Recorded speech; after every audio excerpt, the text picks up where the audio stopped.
Aujourd'hui, on se retrouve avec les fondateurs de l'entreprise Tuk Tuk. Ils vont nous parler de leur début, mais pas que.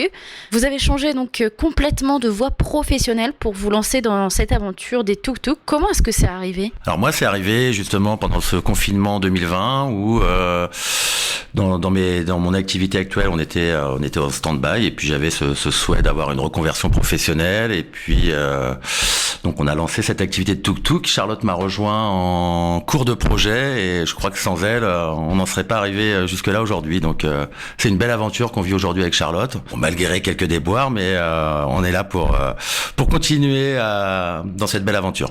Et de mon côté, je crois que c'est l'âme de commercial d'Alban qui a réussi à me convaincre de quitter la voie professionnelle dans laquelle j'étais. Donc, changement aussi pour moi. Et je me suis découvert en fait l'âme d'entrepreneur qu'il y avait au fond de moi qui dormait depuis quelques temps. Et puis surtout, on répondait aussi à une demande actuelle de tourisme durable, de mobilité douce. Donc, c'est vrai que ce projet, quand on a trouvé ces véhicules qu'on a achetés en France, mais qui sont fabriqués en Hollande, tout de suite, on a vu les perspectives qu'on pouvait avoir avec ce type de véhicule atypique et puis assez ludique par rapport au retour qu'on a de nos clients. Depuis quand les Tuk Tuk sont implantés au Havre finalement ? Alors on est arrivé en 2021, le 17 juillet pour être plus précis. On devait arriver un peu avant, mais bon voilà.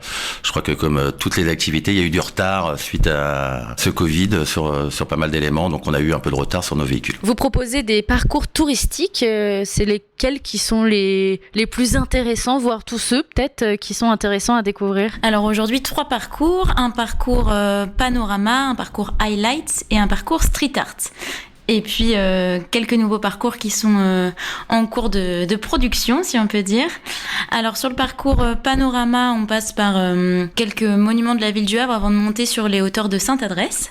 Donc c'est un parcours havrais et dionysien. Le parcours highlights est un parcours 100% havrais où là on découvre vraiment les incontournables de la ville du Havre et ce parcours est plutôt orienté architecture et histoire d'après-guerre. Et le troisième qui est arrivé courant août, c'est le parcours street art où là on s'intéresse plutôt au mouvement impressionniste et au mouvement de l'art urbain. Vous faites aussi des offres un petit peu personnalisées. Est-ce que vous pouvez nous expliquer un petit peu plus en détail qui ça concerne et quels événements ça concerne ? Aujourd'hui, au même titre qu'une voiture de collection, une 4L, une 2 chevaux, on peut justement privatiser nos véhicules pour des mariages. On a fait des mariages sur Villeurville où on a accompagné la mariée jusqu'à l'église pour repartir avec le marié suite à la fin de cette messe. On a fait aussi des enterrements de vie de jeunes filles, on a fait aussi des noces d'or où là c'est les petits-enfants qui ont privatisé nos véhicules pour faire la surprise à leurs grands-parents. Et donc là on leur a fait une balade et une visite de la ville. On fait aussi de la privatisation pour le B2B. Donc notamment dans le cadre d'événements, justement pour apporter une solution de mobilité et éviter tous les risques liés à l'alcool ou autre sur des événements comme ceci. Donc on apporte justement une boucle avec une navette mobilité qui permet justement de se déplacer en toute sécurité. On a été présent sur le West Park, on a fait aussi tous les jeudis à la French Tech Cité Numérique justement pour apporter un relais mobilité entre les halles et justement la cité numérique, où là on faisait une boucle permanente, justement pour éviter aux gens de prendre des risques. On était également présent sur le festival Helios, sur la ville de Sainte-Adresse. Combien ça coûte à peu près d'utiliser un tuk-tuk, que ce soit pour du tourisme ou pour un événement ? Alors tout ce qui va être privatisation, ça se fait par le biais d'un devis, parce que là on est obligé d'établir un devis vraiment spécifique par rapport à la demande de nos clients.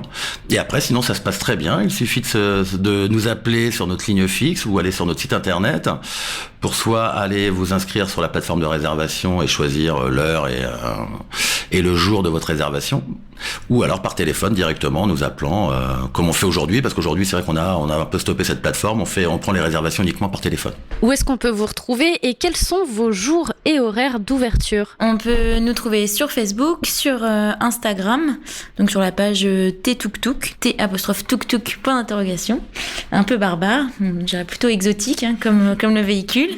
On peut nous retrouver aussi sur notre site internet, donc ttuktuk.com. Et puis aujourd'hui, pour réserver, ça se passe vraiment que par téléphone. La plateforme de réservation, elle est plus active sur le site internet. Et puis sinon, vous avez juste à nous rejoindre aussi au niveau du rond-point du week-end, où la ville de Sainte-Adresse nous a ouvert ses portes pour pouvoir continuer notre activité. Alors aujourd'hui, vous pouvez plus du tout exercer votre activité touristique dans les rues du Havre.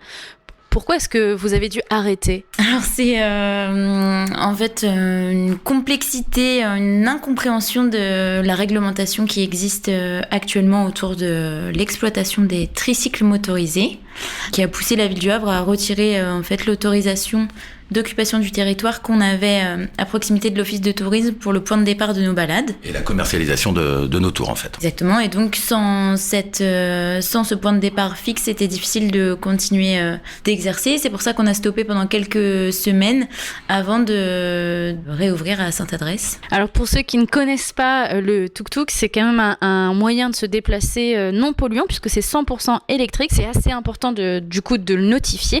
Merci beaucoup en tout cas pour toutes ces informations et pour ce projet qui dynamise aussi la ville du Havre. Et puis n'hésitez pas à vous renseigner sur les différents réseaux sociaux. Merci à Westrack de nous avoir invités pour échanger sur notre activité.